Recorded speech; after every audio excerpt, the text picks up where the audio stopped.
दिन भर के मुश्किल भरे काम को आसान बनाने के लिए मैं लेकर आ चुकी हूँ अपनी इस वीडियो में कुछ ऐसे बेहतरीन किचन टिप जिनकी सहायता से हम अपने डेली के काम को आसान बना सकते हैं। तो हमारा पहला टिप है, इस तरह से जब भी हम सुई में धागा डालने की कोशिश करते हैं तो धागा नहीं पड़ पाता है। छोटी सुई में धागा डालना होगा बहुत ही ज़्यादा आसान। बस आपको इस तरह से एक नहाने वाला साबुन लेना है, कोई भी साबुन होना चाहिए। उस पर जब धागे को इस तरह से थोड़ा सा रगड़ देंगे तो तुरंत ही साबुन लग जाएगा, जिसकी वजह से ये धागा टाइट होकर एकदम सीधा हो जाएगा। अब आप चाहें कितनी भी छोटी सुई में धागा डाल सकते हैं। नज़रें कमज़ोर हो जाती हैं तो धागा डालना बहुत ही ज़्यादा मुश्किल हो जाता है। तो ये ट्रिक आप अपना सकते हैं, बहुत ही ज़्यादा हेल्पफुल होगी आपके लिए। चलिए देखते हैं दूसरी टिप हमारी क्या है। दोस्तों, जब भी कोई भी ऐसा बर्तन होता है जिसका ढक्कन बहुत ज़्यादा टाइट होने की वजह से वो खोलने में दिक्कत करता है, तो आप इस तरह से जो है ढक्कन पे या फिर बर्तन पे तो सरसों का तेल लगा देंगे थोड़ा सा, तो बहुत ही जल्दी ये ढक्कन खुल जाएगा। किसी भी चीज़ का ढक्कन अगर ऐसे टाइट बंद हो जाता है तो आप ये ट्रिक फॉलो कर सकते हैं। बच्चों के टिफ़िन में ज़्यादा ही ये प्रॉब्लम आती है। इसके बाद आप देखिए ऊपर का जो ये बंद करने के लिए दिया हुआ है हुक्स, तो इस पर भी आप इस तरह से थोड़ा तेल लगा देंगे सरसों का, या फिर आप कोई भी तेल लगा सकते हैं, खाने वाला होना चाहिए क्योंकि बर्तन में ना खाना वगैरह रखा जाता है। चलिए अब देख लेते हैं अगली टिप हमारी क्या है। दोस्तों, आप सभी के घर में भी स्विच बोर्ड होंगे तो जिसमें बहुत सारे स्विच लगे होते हैं। अब कोई भी कभी भी कंफ्यूज हो सकता है, अगर ज़्यादा स्विच लगे हैं तो उसमें कौन लाइट का है कौन पंखे का है। तो इस तरह से आप कोई भी लिपस्टिक लेकर, ये मैट वाली लिपस्टिक लेंगे तो ये जो है वाटरप्रूफ होती है, जल्दी छूटेगी नहीं। तो आप इस तरह से अच्छा लिख सकते हैं। फैन का है तो एफ बना दीजिए, लाइट का है तो एल बना दीजिए। तो मैं यहाँ पर एक बना के दिखाई हूँ, अच्छा लगे तो एक बार ट्राई कर लेना। चलिए एक और बढ़िया से बेहतरीन टिप देख लेते हैं। तो मेरे पास ये है चोट मोच दर्द के लिए ये छोटी सी ट्यूब, जिसका नाम है सूमो जेल। आपके पास भी होंगे, मूव जेल होता है और ओमनी जेल होता है, तो मेरे पास ये है। अब इसका मैं जो है यूज़ करने का सही तरीका मैं आपको बता रही हूँ, शायद आपको ना मालूम हो। तो देखिए, जो ये दर्द चोट मोच वाली होते हैं जेल मिंट वाले, तो इसको क्या करते हैं लोग, ऐसे ही लगा के छोड़ देते हैं, चोट या मोच पर लगा देते हैं और छोड़ देते हैं। तो ऐसे तो ये काम करने वाला है नहीं भाई। जब तक इसको हम अच्छे से मालिश नहीं करेंगे तब तक बिल्कुल भी असर नहीं दिखाएगा, कितना भी आप लगा लो। तो आपको क्या करना है, जहाँ पर चोट लगी है वहाँ पर लगा के इसको अच्छे तरीके से मालिश करना। जितना चोट लगने पर आपको दर्द हुआ है उसी तरह से आपको यहाँ मालिश करना। बहुत ज़ोर से नहीं सह पा रहे हैं तो थोड़ा हल्के से ही करना है, लेकिन इसको अच्छे तरीके से मालिश करना है। जब दवा अच्छे से लग जाती है, अंदर स्किन के अंदर अब्जॉर्ब हो जाती है, तब देखिएगा हल्की हल्की से मैल जैसे छूटेगी, तब समझ लेना कि ये दवा अच्छे से अब काम करेगी। तो इसी तरह से इस दवा को आप यूज़ करेंगे तो बहुत ही ज़्यादा फ़ायदा मिलेगा। कहीं पर भी चोट लगी हो आपको तो तुरंत का तुरंत ये असर दिखाता है। तो इस तरह से लगाएंगे तभी आपको फ़ायदा मिलेगा।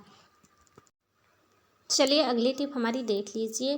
दोस्तों, इस तरह की चींटियाँ आपके घर में आ जाती होंगी, देख सकते हैं छोटी सी होती हैं, ये बहुत ही ज़्यादा हल्की होती हैं। अगर ये गलती से भी चीनी के अंदर घुस गई तो आप इन्हें निकाल नहीं सकते हैं, कुछ भी कर लीजिए। इनको अगर धूप दिखाएंगे तो भी ये निकलती नहीं है, ऐसे ही अंदर तक घुसी रहती हैं। तो इन चींटियों को निकालने का मैं एक सरल तरीका आपको बताने वाली हूँ। तो अब देखिए, पहले तो मैंने इसको बाहर रख दिया था, फिर भी ये एक भी नहीं निकली, तो इसको मैं सूप में डाल दे रही हूँ चीनी को। तो सूप से हम इसको पछोड़ेंगे, यानी जब सूप से इसको साफ करेंगे तब इसमें की सारी चींटियाँ उड़ जाती हैं, बहुत ही हल्की होती हैं।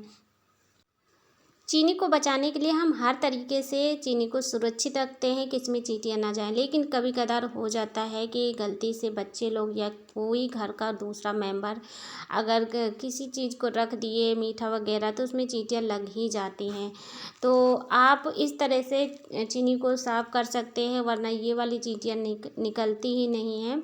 तो आप देख सकते हैं सारी की सारी चींटियाँ निकल गई हैं। इसमें जो भी कुछ रह गई हैं तो उनको ना थोड़ा बहुत हाथ से हम चीनी को साफ़ कर लेंगे। अब देखिए यहाँ पर कितनी सारी चींटियाँ हैं, थोड़ी बहुत चीनी भी गिर गई है। तो अब क्या कर सकते हैं भाई, इतनी चींटियों को निकालने के लिए हमारी थोड़ी बहुत चीनी निकल गई है तो क्या करें।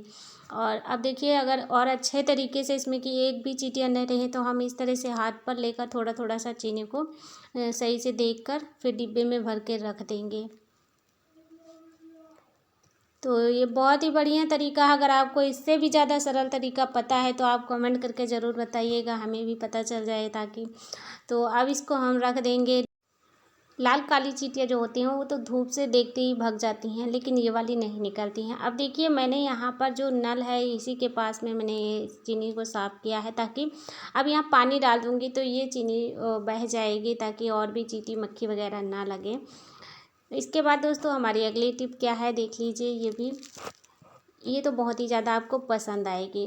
दोस्तों, चाय तो हम रोज़ पीते हैं, बनाते हैं, बस अदरक वाली चाय या मसाले वाली चाय पीते हैं। तो आप ना जब भी चाय बनाएं 2-3 गुलाब की पंखुड़ियाँ डाल देंगे तो चाय की खुशबू इतनी अच्छी हो जाती है, टेस्ट भी बहुत अच्छा बन जाता है। तो एक बार ट्राई करके देखना, बहुत ही अच्छी लगती है ये वाली चाय। तो चलिए अगली टिप भी देख लीजिए। दोस्तों, कभी कदार ऐसा होता है कि हमें थोड़ा सा ही मसाला बनाना है सब्जी के लिए। तो अगर आपको 3-4 कली लहसुन का पेस्ट तैयार करना है तो ये तो मिक्सर जार में हो नहीं पाएगा।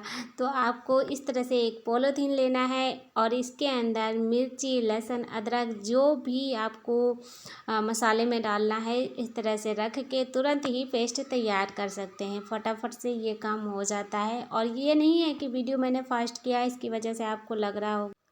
अच्छा, घर में तो हर बर्तन मौजूद होते हैं, लेकिन कभी कदार बाहर अगर हमें खाना बनाने की ज़रूरत पड़ जाए या फिर जो स्कूल लाइफ के बच्चे होते हैं तो उनके लिए ये टिप्स बहुत ही ज़्यादा काम की है। चलिए दोस्तों, देखते हैं अगली टिप हमारी क्या है।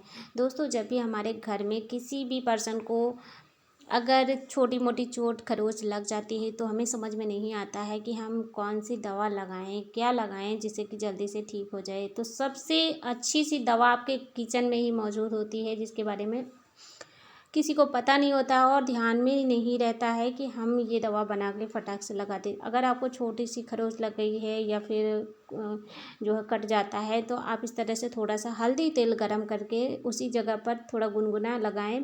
बहुत ही जल्दी आराम मिलेगा और चोट बहुत ही जल्दी से ठीक हो जाती है। तो ये आपके किचन में ही उपलब्ध होता है, इसको बनाने में भी टाइम नहीं लगता है। तुरंत ही इसको गर्म करें गैस पर और गरम गरम लगाएं तो बहुत ही जल्दी आराम मिल जाएगा। चलिए दोस्तों, देख लेते हैं हमारी अगली टिप। इस तरह से जो हमारे घर में बहुत सारे झोले पड़े होते हैं, उसका अगर हैंडल टूट जाए तो क्या है, फेंक देते हैं लोग। तो आपको मैं बता रही हूँ, अगर इसका हैंडल टूट जाए तो आप दोबारा से इसको बहुत अच्छे तरीके से बना सकते हैं। तो ये हैंडल तो निकल जाएगा, मैं आपको अच्छा सा बना के दिखाने वाली हूँ। अगर आपके घर में आटे की थैलियाँ आती हैं तो उससे तो बहुत ही अच्छा बनेगा, आप उससे बना सकते हैं। तो देखिए, जैसे मैं यहाँ पर काट रही हूँ इसी तरह से इसमें कट लगाना है, मोड़ना है, इसके बाद में ऐसे करके काटना है। बीज का साइज़ थोड़ा सा गहरा रखना है। इसके बाद हमने यहाँ पर 2 लकड़ी लिया है, इतना छोटी छोटी सी करके, और इसके बाद मैंने यहाँ इसको इस तरह से करके चिपका दिया है, लकड़ी को अंदर सेट कर दिया है ऐसे करके। मेरे पास ये छोटी छोटी सी लकड़ियाँ थी, अगर आपके पास हो सके तो जो यहाँ पूरा पट्टी मैंने बनाई यहीं तक रहनी चाहिए। तो छोटी थी लेकिन मैं यहाँ पर बना ली हूँ किसी तरह से। तो अगर आप चाहें, ग्लू गन नहीं है, हॉट ग्लू नहीं है, तो आप सिलाई भी कर सकते हैं। ऐसे करके सिलाई लगाना है, इसके बाद में इसके अंदर लकड़ी को डाल देना है ऐसे करके। तो अब देखिए, इसमें का हैंडल मैंने जो हटा दिया, इसके बाद भी ये कितना खूबसूरत सा थैला बनकर तैयार हो चुका है। दोस्तों, आज मैंने जितने भी टिप एंड ट्रिक्स शेयर किए हैं उम्मीद करती हूँ आपको ज़रूर पसंद आए होंगे। अगर वीडियो पसंद आए तो लाइक शेयर, चैनल को सब्सक्राइब जरूर करना। उम्मीद करती हूँ आपके डेली लाइफ में कहीं ना कहीं ये टिप ज़रूर काम आएंगे। आज के लिए बस इतना ही। Thanks for watching.